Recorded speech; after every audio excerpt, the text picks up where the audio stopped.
Hello everyone! This is Alwin Ignacio, the Diva that you love. Kasama ko ang aking kaibigang Bonggang-Bongga. Yan si Bongga! Ito po ang The TT Show, ang Tarian at Talakin Showbiz Edition. And of course, welcome everyone to our episode 10, year 2, for our September 28th show.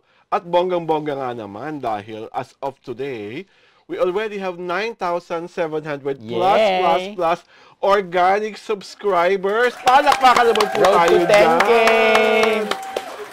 Onwards to 10K.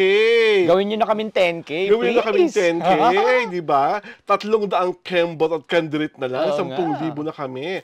Kaya kami masaya syempre pa sa inyong pagmamahal, sa inyong suporta, sa inyong panonood, at syempre po sa pag-subscribe. Dahil dyan, para masayang-masaya tayo ngayong Sabado, pag-uusapan po natin talaga ang babaeng kahit ayaw niyang mga agaw ng eksena. Go, go, go!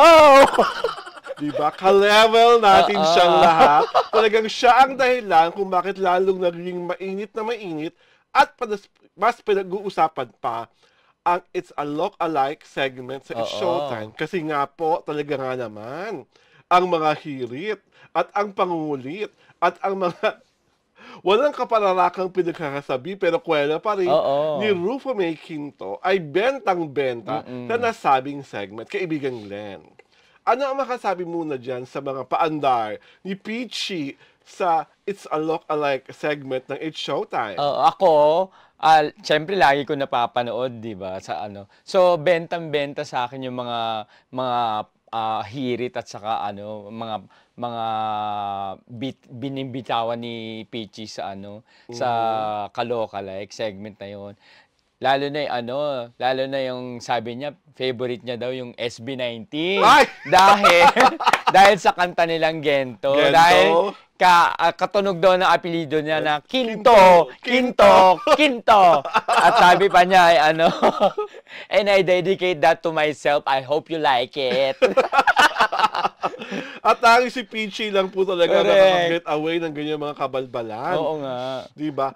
At eto pa, totoo ba yung nababalitaan? Kung hindi naman raw talaga siya regular doon, pero pinagpipilitan niya ang sarili niyang maging regular sa It's Showtime. Gusto niya daw maging regular na kumbaga hindi lang judge kundi kasama sa host. Oo, kasi 'di ba sila Ogie saka sila Darren, regular host sila pero nagja-judge rin sila sa tawag ng tanghalan. So parang gusto niya ata maging ganoon. Kaya madalas nga daw siyang kumakatok sa pintuan ni Vice ganda. Ginagawa nga ni Vice, minsan daw lumilipat ng ng dressing room si Vice. Naku, nahanap na naman ako ni Peachy. Diyos ko, panalo talaga si Peachy. Pero mas totoo lang kung talagang pag-iisipin nila, kung gagawin ng regular host si Peachy, maraming eksenang gagawin yun. Correct. Diba? Actually. Talagang mas madadagdag ng kwela factor ng Showtime. Konting push pa baka gawing regular na si Peachy. Lalo na ngayon, nasa ibang bansa si Vice sa nagko-concert. Baka naman po, mga taga ABS-CBN Studios at sa mga taga lalo na sa GMA7, total laki naman kapuso si Peachy. Ibigay nyo na ang hosting job kay Peachy. At ito pa nakakaloka. Sa X, ang daming nagsasabi na hinog na raw ang panahon para si Rufo May Quinto ang magkaroon ng sariling chika show o sariling talk show. Ano makasabi mo dyan sa hiling na yan ng bayan para kay Peachy? Oo, pwede naman talaga. Actually, meron nga siyang vlog, 'di ba, sa YouTube. So, ako para sa akin, carry niya mag-host ng isang kasi parang yung isang talk show host talk show program ni Melay Cantiveros. Parang carry ni medyo may Rufa May. comedy. Kasi Oo. parang ang hirap seryosohin ni Peachy. Itong interview. Parang hindi mo seseryosohin si Peachy. So carry niya yung mga ganong comedy talk show, ganyan. Kaya nakakatuwa go pa rin si Peachy. Yung mga sabi niya ganyan, pinagkakitaan niya pa noong unang panahon. Patok na patok pa rin. At saka tumatak talaga sa mga tao. Pag go, alam mo na si Peachy yun. Actually leveling. Actually nga, hinihintay niya na magkaroon siya ng kaloka-like. Sabi niya, wala pa bang gagaya sa akin dyan. Kasi in the past, may mga... Oo, at saka aside from kay Rupami, may mga sumubok na rin gumaya kay Rufame. Sabi niya nga, nung ginugel niya daw yung kaloka-like, ang lumalabas daw siya. Kasi meron naging kaloka-like siya before. So, parang this season, hinahanap niya ngayon na wala pa bang gagaya sa akin dyan. Kasi parang naiinggit siya doon sa ang mga bini daw. Parang nakukumpleto na isa-isa. So parang, sabi niya nga may sariling version pa nga siya nung kanta ng Bini na magaling. Diyos ko! Totoo lang naman, madali naman talaga makahanap ng kaloka-like yung Bini kasi simply because they're like so common or low-key. Oh my God! Oh my God! Ayoko niya! Wag! Magagalit na naman ng Blooms. I love you, Blooms! Hindi magalit sila kasi gusto nang magalit, no? Kaya may tarayan ng show na to, no? Hindi. Yung sabi nila, ang bait-bait ko na dahil sa'yo, nahahawa na ako. Yung dalawa ko nagtataray. Oo nga, sabi, wala na raw tarayan dito. Ayan, nagtaray tuloy ako. Pero nakakatuwa yung mga kaloka-like ng Bini na sumali, di ba? Diba? At least nagsising and dance naman talaga sila. Well, anyhow, dahil nga tuwang-tuwa kami kay Peachy, eto na. Mas tuwang-tuwa kami syempre pa sa mga tao nagpapadala sa amin ng mga messages. So eto na nga, kaibigan Glenn, mauna kang magbasa. Ayan galing kay Lorena Lopera. Ayan na, pa-subscribe na ako after a couple of episodes na napanood ko sa channel nyo. Ayan, Pablo is really a poganda. Ayan, yung poganda, yun yung turn down nila sa pogi at maganda. Ayan. Kasi gano'n po ang puka ni Pablo. Oo.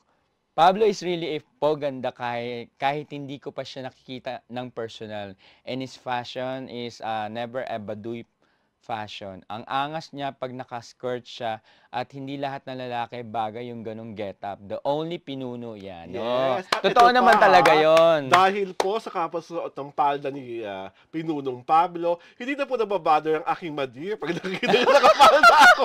Oh my God! Oo nga. Tanggap ng madir na pero parang ako. Hindi umi-epic ang palda ni Pablo kay sa powers ni Stella. Ay, oo. Kaya sabi niya sa The Boys Kids, ang yabang-yabang mo, sabi niya kay Stella. Siyang tunay, ito. Mula sa Flame Creatives, I would like to make special mention to Director Del Mercado. Siya po ang head ng Flame Creatives. Congratulations to the Kitty Show. Road to 10K subscribers. God bless and more power. Thank you. At bago ko makalimutan, isisingit ko lang po si aming regular watcher, si Prima Cabral, at ang kanyang husband, si Chad Cabral, na regularly kami ay pinapanood. Hi Prima! Hi Chad! Nanonood na rin ang husband niya, di ba? Yes! Go, Glenn! Ayan, galing kay Felipa Ortiz. Present! Hello, Sir Alwin and Sir Glenn. Yes, mahal ko sila lahat, pero silang Ken ko ang bias ko. Yan, mahal niya daw ang SB19 lahat. Pero ang bias niya si Ken Suson. Oo, nagtanong nga kasi, tinanong mo kasi ako kung sino bias ko, di ba? At dahil dyan, pareho tayo ng bias. Correct. At eto naman mula kay Kuzina Ko by Henry. Rixian fandom here. Thanks po sa comment nyo about Rix and Christian, pero hindi po yata updated ang inyong information about them. Ay Henry, sa totoo lang, sinagot ka namin pareho ni Glenn. Ang sabi namin, kung maaari, dagdagan mo ang kaalaman namin tungkol sa Rixian. I-update mo kami. I-update mo kami para nga mapag-usapan namin sa aming mga sumusunod na palatuntunan. Correct. Pero dined mo kaming dalawa. Busy ka na siguro sa panonood ng mga video na together with Team Bardagulan. Kaya hindi mo na kami nabalikan sa iyong natuwa pa naman kami na kami ni Glenn, hindi po kami na-offend pag meron kami mga bagay-bagay. Hindi namin alam. Hindi po kami kagaya ng mga ibang reporter na alam-alaman School of Acting ang lahat. Oo, hindi naman po kami all-knowing. Syempre. Hindi po kami Google search. At hindi rin po kami encyclopedia kung naabutan niyo pa yung mga yon. At saka, hindi naman namin nasusubaybayan ang buhay ng lahat ng celebrities. So, yes. it would help us kung magbibigay kayo sa amin ng added info, Saka diba? ang ganda po doon nakadagdagan ng aming mga kaalaman. Lalong-lalo na tungkol sa mga bagong artista, sa mga bagong hinahangaan, sa mga bagong pinag-uusapan, at sa mga bagong taong sinusundan. So, syempre pa, dapat yung lagi susundan ang The Titi Show. Ito po si Alwin Ignacio, the Divo that you love. Kasama ko ang aking kaibigang Bonggang-Bongga. Lency Bongga. Ito po ang The Titi Show, ang Tarian at Halakian Showbiz Edition.